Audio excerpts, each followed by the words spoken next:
भक्त ने प्रश्न किया था, जब दास गांव में घर घर में सत्संग करने जाता था, उसने सत्संग सुनने से पहले कहा जी मैं रामायण को बहुत अच्छी तरह पढ़ता हूँ और गहनता से उसका अध्ययन करता हूँ। मुझे एक दो प्रश्न ऐसे खटक रहे हैं जिनका मुझे किसी भी मंडलेश्वर के पास, किसी भी संत ऋषि आचार्य शंकराचार्य संत महात्मा के पास उसका उत्तर नहीं मिल पा रहा। उत्तर वो देते हैं अपने ढंग से, पर मेरी संतुष्टि नहीं होती। मैंने कहा बोलो भाई बताओ क्या प्रश्न है आपका। उन्होंने कहा कि रामायण के अंदर मंदोदरी जो रावण की पत्नी और विभीषण, उनकी ऐसी वाणी है रामायण के अंदर, उन्होंने जो विचार व्यक्त किए हैं उस राक्षस नगरी के अंदर, ऐसे शुभ विचारों के ये आत्मा कहां से आ गई, इनको ये ज्ञान कहां से प्राप्त हुआ। मंदोदरी कितना समझाती है, विभीषण भी बहुत अच्छे वचन कहता अपने भाई को। ये विचार उनके पास कहां से आ गए, और पूरे श्रीलंका के अंदर कोई बोलनिया नहीं था। और दूसरा वो ये कह रहा था कि जैसे हम सुनते हैं कि समुद्र के ऊपर पुल बनाया, कोई कभी तो हम किसी से सुनते हैं कि श्री रामचंद्र जी ने पत्थर तरा दिए, फिर हम ये भी पढ़ते हैं कि श्री रामचंद्र जी ने 3 दिन तक घुटनों पानी में समुद्र में खड़ा होकर के याद प्रार्थना करते रहे, अग्निबाण से फूंकना चाहा। फिर उन्होंने कहा कि नल नील आपके यहाँ ऐसे भक्त हैं जिनके हाथों में ऐसी करामात है, उनके हाथों से पत्थर भी नहीं डूबते। और नल नील ने पत्थर तरा दिए। कोई कहता है श्री हनुमान जी ने राम नाम लिख दिया पत्थरों पर, वो हल्के हो गए, तैरने लग गए। ये इस बिना सिर पैर की बात है। मुझे कोई संतुष्टि नहीं मिल रही। मैंने बहुतों से प्रश्न कर लिया, वो भले ही अपनी तरफ से उत्तर देने की चेष्टा करते हैं। मैंने उससे कहा कि पुण्यात्मा, मुझे भी पहला ऐसा हिंदू भक्त मिला है जो ऐसा प्रश्न करने वाला हो, अपने सदग्रंथों में जिसको शंका हो और उसका समाधान ना हो पा रहा हो। अन्य श्रद्धालु तो कोई तो कहीं फंस गए हैं, कोई राधा स्वामी कहीं चले गए, कोई किसी के, कोई सच्चा श्रद्धा सरसा, उन्होंने रामायण आदि पढ़ने की आवश्यकता नहीं महसूस हो रही। और शेष जो श्रद्धालु वो ब्लाइंड फेथ किए बैठे अपने गुरुओं पर। और एक आप हो जो ऐसी बात कही है जो प्रत्येक ने इस पर विवेचन करना चाहिए था। और इसके लिए यदि मैं आपको उत्तर दूंगा अभी, तो आपकी बुद्धि कैच नहीं कर सकती, क्योंकि आप बालक हो। अभी तो आप इस अध्यात्म मार्ग में प्रथम कक्षा के विद्यार्थी भी नहीं हो। तो सबसे पहले आपने सृष्टि रचना सुनना पड़ेगा। अब रात्रि में मैं सत्संग करूंगा, आप सत्संग सुनना, और वो आपके प्रश्नों का उत्तर उसमें मिलेगा। दास ने पहले मौखिक सृष्टि रचना सुनाई और उसको ऐसा लगा जैसे ये दंत कथा, लोक वेद बनावटी सी कहानी है। फिर दास ने सुनाया ये जो उसके प्रश्न का उत्तर था, तो उसकी वो कथा आपको भी सुनाता हूं। जिस समय परमात्मा स्वयं मुनिंदर नाम से प्रकट थे, उस समय श्रीलंका के अंदर एक चंद्र विजय नाम का एक भाट था। भाट आपको पता होगा, जो राजाओं के घरों में जाते थे, बड़े बड़े नवाबों के घर जाते थे, उनकी प्रशंसा के पुल बांधा करते थे, उनको कथा कहानी सुनाया करते थे, उनको चुटकुले सुनाकर उनकी महिमा के पुल बांधकर प्रसन्न करके उनसे कुछ रोजी रोटी प्राप्त करते रहते थे। वो चंद्र विजय नाम का एक भाट था। उसके घर में पुत्र पुत्रियां और पुत्र वधू कुल मिलाकर 16 सदस्य थे। परमात्मा कहते हैं 100 छल छिद्र मैं करूं अपने जन के काज, गोता मारूं स्वर्ग में जा बैठूं पाताल। गरीबदास जी वर्णन कर रहे हैं परमात्मा की महिमा को। गरीबदास ढूंढता फिरूं अपने हीरे मोती लाल। तो परमात्मा एक साधु रूप में चंद्र विजय जिस रास्ते से सुबह सुबह सैर सपट्टे को जाता था, उस मार्ग में एक वृक्ष के नीचे बैठ गए। और पुण्यात्मा भक्त का एक विशेष लक्षण होता है कि साधु संत दिखाई देते उसकी आत्मा अपने आप आकर्षित हो जाती है। वो उसका सौभाग्य या दुर्भाग्य, वो असली है या नकली, लेकिन वो असली मानकर ही पहुंच जाता है।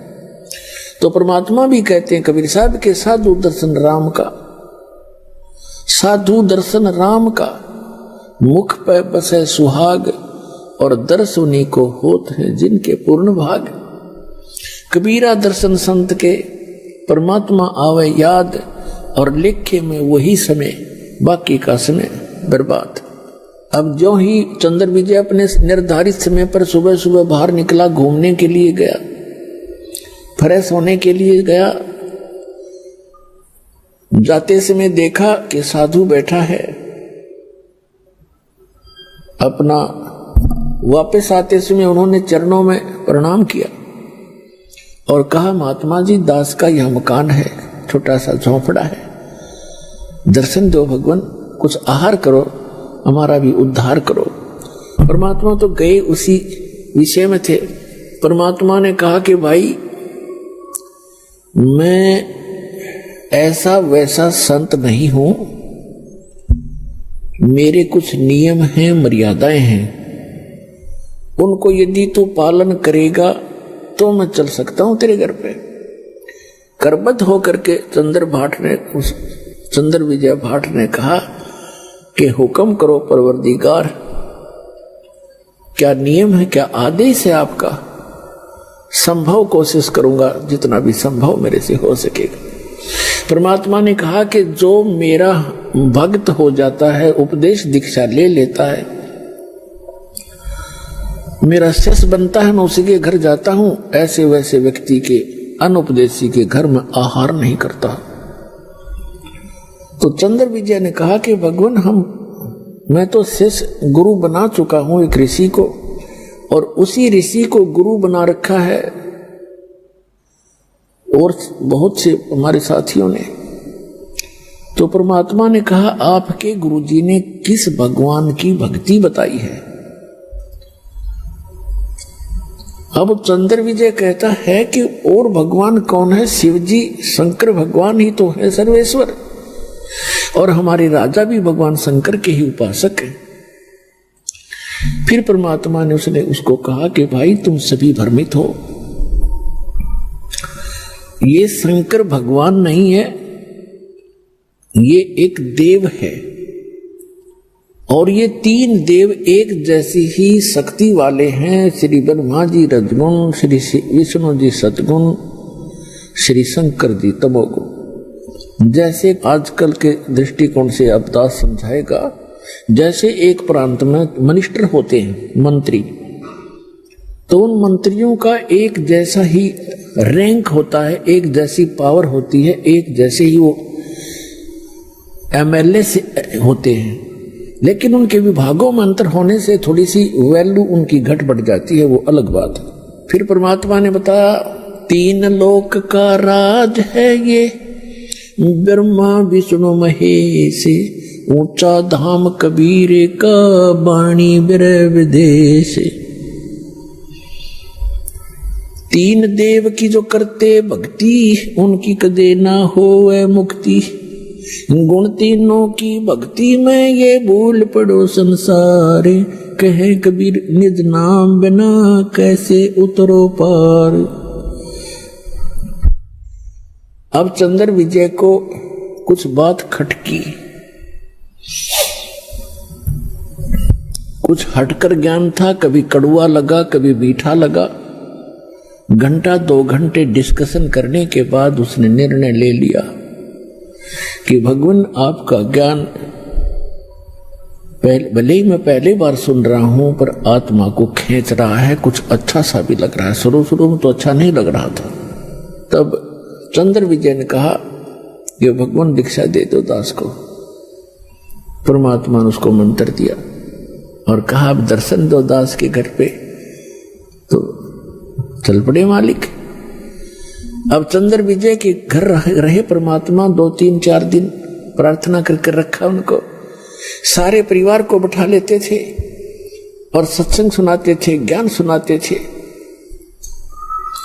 तो प्रथम बार तो केवल चंद्र विजय ने ही दीक्षा ली, बाकी सदस्यों ने नहीं दीक्षा ली, क्योंकि पहले बड़े श्रद्धालु व्यक्ति थे। दीक्षा ग्रहण बेसिक ना की, लेकिन ज्ञान सुनते रहे। परमात्मा चले गए,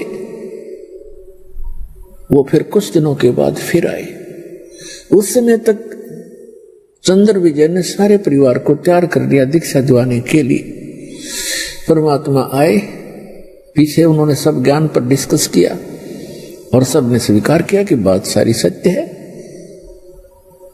और समर्थ है ये संत, इनके दर्शन से आत्मा प्रसन्न होती है। जिन मिलते सुख उपजय मिटे कोटि उपाद, भवन चतुर्दश ढूंढियो वो परम स्नेही साध।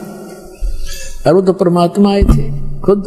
उन सब ने दीक्षा ले ली। पूरे चंद्र विजय भाट के 16 के 16 सदस्य दीक्षित हो गए। अपने आत्माओं देखना मालिक की कैसी रजा होती है। अब पहले चंद्र विजय की पत्नी करमवती प्रतिदिन मंदोदरी के पास जाती थी।